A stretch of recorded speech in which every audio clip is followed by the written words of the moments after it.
नौकरी दें, लेकिन नौकरी मिली नहीं। अविनाश पांडे जी, इसको आप सरकार का फेल्यूर मानेंगे या ये मानेंगे कि सरकार ने कहीं लेट लतीफी की?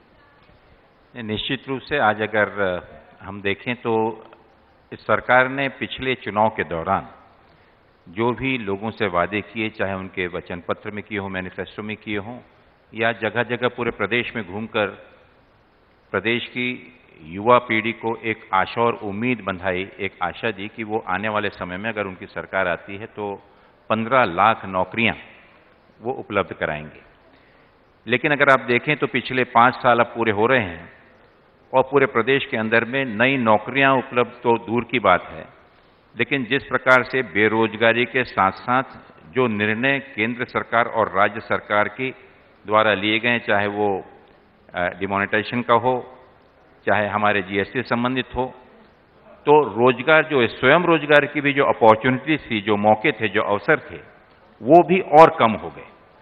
तो कुल मिलाकर बहुत ही मायूसी प्रदेश की युवा पीढ़ी के हाथ में लगी है और विशेष रूप से जो सुशिक्षित बेरोजगार है, जो इस आशा और उम्मीद में सरकार की ओर देख रहा था कि आने वाले समय में शायद उनके लिए कुछ अच्छे अवसर उपलब्ध होंगे, अलग अलग प्रोजेक्ट, अलग अलग कंपनियां आएंगी या सरकारी स्तर पर जो रिक्त जगह हैं उन पर उन्हें अवसर मिलेगा। लेकिन कुल मिलाकर अगर देखें तो प्रदेश का युवा वर्ग पूर्ण रूप से निराश है और इसको इस सरकार की वो विफलता और कमजोरी मानता है। विफलता और कमजोरी मानता है। अविनाश जी, आपको ऐसा नहीं लगता कि यही आपकी सबसे बड़ी मुसीबत बनेगा या बन चुका है? मैं इस बात से सहमत नहीं हूं। अभी हम लोग अपना मैनिफेस्टो जो पिछले इलेक्शन में जारी किया था, उसका डाटा बहुत जल्दी लोगों के बीच में लाने वाले हैं। 94.7%, करीब 95% वादे जो हमने किए थे वो पूरे किए। मैनिफेस्टो के ऊपर हमने काम करने की पूरी कोशिश की और हमने वादे किए। जब हम इस राज्य को हमने संभाला, उस समय इस प्रदेश का नाम सारे देश में जाना जाता था कि एक बीमारू राज्य है। इतना लोन, इतनी व्यवस्था खराब। लोन तो अभी भी बहुत है। उसके लोन तो अभी भी बहुत। सुन लीजिए, क्वेश्चन पूरा करने दीजिए।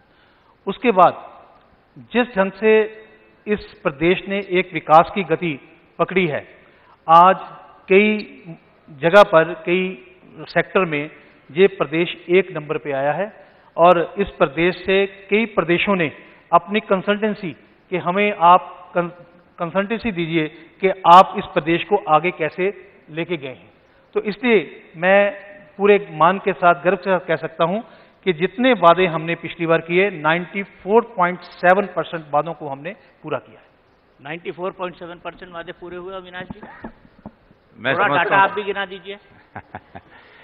इसको अगर मैं ये देखूं कि प्रदेश की जनता खुद अपने आप में इस चीज की गवाह है कि जो भी वादे मैनिफेस्टो में किए गए और एक बीमारू राज्य के रूप में, जैसा आपने खुद अभी कहा कि लोग राजस्थान को आज एक बीमारू राज्य के रूप में देख रहे हैं, अगर हम चारों तरफ दौड़कर देखें और घूमकर देखें तो इंफ्रास्ट्रक्चर नाम पर गिनती में हम शायद ही प्रदेश का कोई व्यक्ति बता सकता है कि इंफ्रास्ट्रक्चर में क्या हमने 2013 के बाद में ये जो प्रकल्प शुरू थे, क्या उसमें कोई प्रगति की?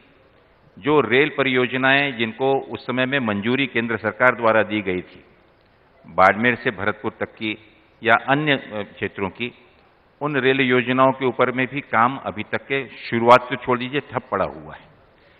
यदि हम स्वास्थ्य सेवाओं की ओर ध्यान दें तो जो योजनाएं इससे पहले 2013 तक लागू की गई थीं, उन स्वास्थ्य योजनाओं में भी भारी रूप से गिरावट आई है।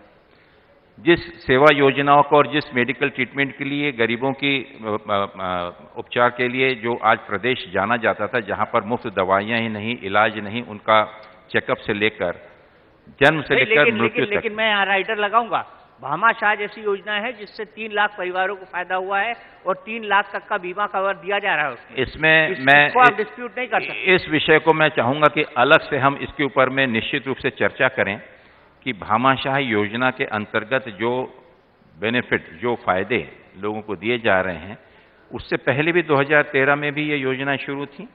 नाम उसका भामाशाह जरूर दे दिया गया और उसमें आज फायदा ज्यादा से ज्यादा क्या हमारे उन गरीब परिवारों को हो रहा है या प्राइवेट निजी डॉक्टरों को हो रहा है या हमारे इंश्योरेंस कंपनी को हो रहा है? लेकिन स्वास्थ्य लाभ तो मिल रहा है ना। स्वास्थ्य लाभ अगर हो रहा होता और इस प्रकार से अगर हमारे यहाँ के अस्पतालों की कंडीशंस अगर आप देख लें तो मैं इसको पूर्ण रूप से अमान्य करता हूं कि क्या इसको इस योजना के अंतर्गत अगर जो योजनाएं शुरू थी, जो लोगों को मुफ्त दवाई देने की योजना शुरू थी, आज उनको उनके अकाउंट में पैसा कुछ पहुंचाया जाता है, लेकिन जब पैसा देने के लिए और उसके साथ में उसका इलाज कराने के जितना समय जाता है और पहले ये जो इलाज हुआ करते थे उसमें और इसमें सिर्फ नाम का एक परिवर्तन किया गया था। ओरिजिनल मौलिक रूप से ये योजना तो कांग्रेस सरकार की ही देन रही है और उसका हमने निश्चित स्वागत किया है कि जब जहां पर अगर गरीबों का भला हो रहा है, स्वास्थ्य सेवा में जहां पर सुधार हुआ है, उसको हम निश्चित रूप से उसका स्वागत करते हैं।